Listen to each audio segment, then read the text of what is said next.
State sentinel में आपका स्वागत। मैं हूं रविंदर सिंह। भारत पूरी ताकत के साथ पाकिस्तान को जवाब दे रहा है। हालांकि इसमें कोई दो राय नहीं है कि दोनों मुल्कों के लोग जो हैं, जो बॉर्डर पे रहते हैं, चाहे वो रिहायशी लोग हैं, जो लोकल जनता है, वो इसमें सफ़र ज़रूर कर रही है। अगर हम ये कह दें कि भारत को कोई फ़र्क नहीं पड़ता, इस जंग को होने दो, तो ये आधा सच होगा। आम आदमी को फ़र्क पड़ रहा है इससे, लेकिन ये जंग अब कहाँ तक जाएगी? हालांकि अभी वॉर डिक्लेयर नहीं हुआ है, लेकिन उस कॉन्फ्लिक्ट जोन में हम हैं। ये कहाँ तक खिंचेगी इसकी अभी कोई पता नहीं है इसका, लेकिन दोनों मुल्कों की जो लोग हैं, जनता है, वो इससे सफ़र कर रही है। अब सवाल ये है कि जैसे जैसे दिन निकल रहे हैं, ये और भी घातक होती जा रही है। शुरुआती दौर में हमने देखा ये सिर्फ सीमित थी बॉर्डर तक, उसके बाद डिफेंसिव और ऑफेंसिव मोड शुरू हुए। उसके बाद जो बीते 24 घंटे हैं, वो आपने देखा रिहायशी इलाकों में पाकिस्तान टारगेट कर रहा है। लेकिन ये जंग कहां तक जाएगी? भारत पूरी तैयारी के साथ लड़ रहा है। क्या लोकल प्रशासन उसने कोई तैयारी की है? ये वीडियो मेरी प्रशासन के लिए है। अब इस बात को आपको बड़े ध्यान से सुनना होगा। इस तरह की चीजें जब एक्सट्रीम तक जाती हैं, हाथ से बाहर हो जाती हैं, तो आम लोग सामने आ जाते हैं। किसी भी मुल्क के हों, आम लोग सामने आ जाते हैं सेना के साथ कंधे से कंधा मिलाने के लिए। सिविल लोग सामने आ जाते हैं।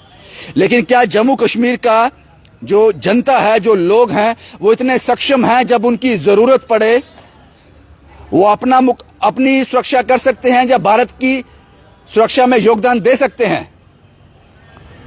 क्या प्रशासन ने इसके लिए कोई तैयारी की है?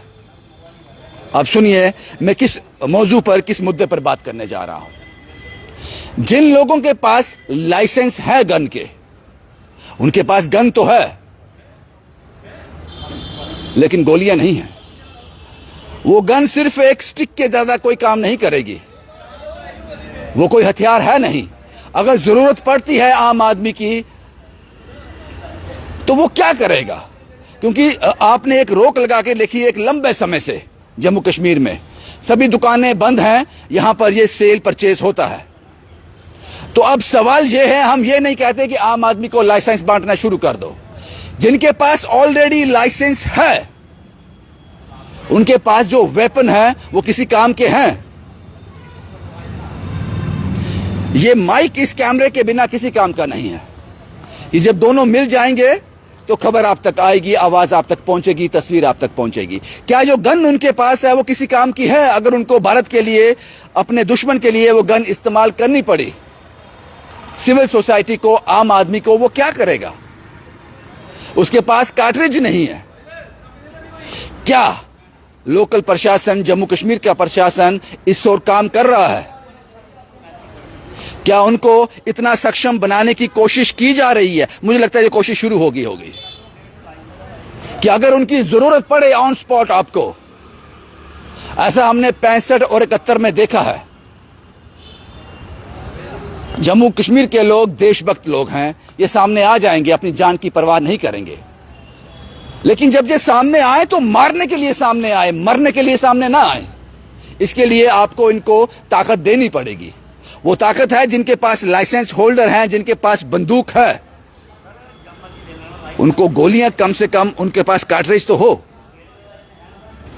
या जिनको आपको लगता है ये प्रोसेस शुरू हो जाना चाहिए कि जिन्होंने एप्लीकेशन सबमिट की हुई है, जेन्युइन है, पूरा वेरिफिकेशन उनका फास्ट ट्रैक में हो, और उनको लाइसेंस दिए जाएं, उनको गन दी जाए, उनको सशक्त किया जाए कि ये लोग भारत के काम आ जाएं जब इनकी जरूरत पड़े। इस बात को समझिए कि हम किस दौर से निकल रहे हैं। अभी रात होने में 6, 7, 8 घंटे बाकी हैं। लोग पूछते हैं आज रात को क्या होगा? क्या जो बीती रात जैसे निकली है उससे बदतर होगा? जब देश की जनता इस तरह के सवाल पूछना शुरू करे, तो आपको समझ लेना चाहिए कि दिन ब दिन हम वर्स्ट कंडीशन की तरफ जा रहे हैं। तो अपने आप को ताकत देना, अपने लोगों को ताकत देना बहुत जरूरी है।